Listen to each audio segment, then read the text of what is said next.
غافل منشین که میرسد روز جزا، از هر عملت زی حق رسد بر تو سزا. گفتی که با پیر توبه سازی تو، ولی می ترسم از آن که نوجوان گردی قضا. نتوانیدی اگر به هیچ کس نانی، هرگز مترش زی شخص خود سلطانی. اندازه کرپت برون پای میار، نفع نبود از این عمل چندانی. روزی برسد روی از این خانه برون، آواره و سرسان به صحرای جنون. هر نیک و بدی در این جهان کرده بودی، آماده بشو وقت جواب از کنون. ای آن که زی بوی ثروت امروز مستی، با کیف و صفا و عیش و نوش پا بستی.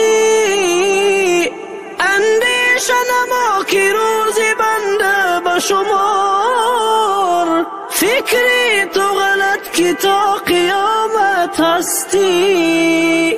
ای بنده که امروز چنان مشهوری، از فرض خدا سنتی رسول دوری. در قدرت اگر به اوج افلاک رسی، روزی برسد که عاقبت در گوری. شب می گذرد چو باز آید سحری، ای بنده غافل چه کنی نوحگری. خرسند چی گردی به گذشتی شب و روز، بگذشت قدری زی عمرت تو بخبری. خواهی که در این زمان باشی تو عزیز، جوینده پی خیرت شو و عقل و تمیز. با مقصدی آزار کسی رنج مبر، تا بد زی پست کسی نگوید هرگیز. در منت دنیا گرفتار مباش، از دوست عزیز به هیچ چیز زور مباش.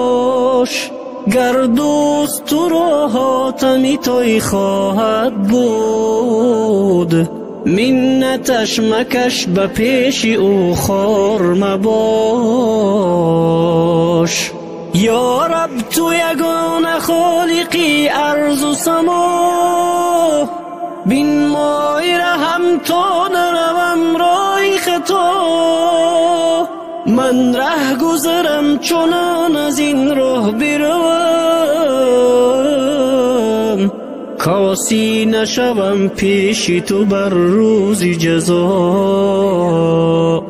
ای بنده بکش تا ز گناه پاک شوی، در علم زمان تو به افلاک شوی. مغرور مباش و پند پیران آموز، کس خاک بودی و عاقبت خاک شوی. این خانه که مدتی شده منزل تو، پیوسته بکش خوب شود حاصل تو. از حلقه علما برون پا مگذار، تا روز جزا رفع شود مشکل تو. این دهر کسی که آمد باز خواهد رفت، بر کار زمانه بیش مکن گیر و درفت. اندیشه فردازی خیالت مبرار، زین کهنه نباد زود می باید رفت. شکرانه بکن چون ایمنانی داری، نه کشک و نه قصر آشیانی داری. من زیغم و منت کس را نکشی. ای بنده بدان چی خوش جهانی داری.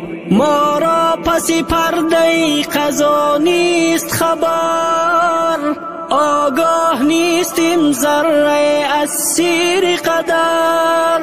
بیماره ما کشید نقاش ازل، بیهوده من و تو میخوریم خون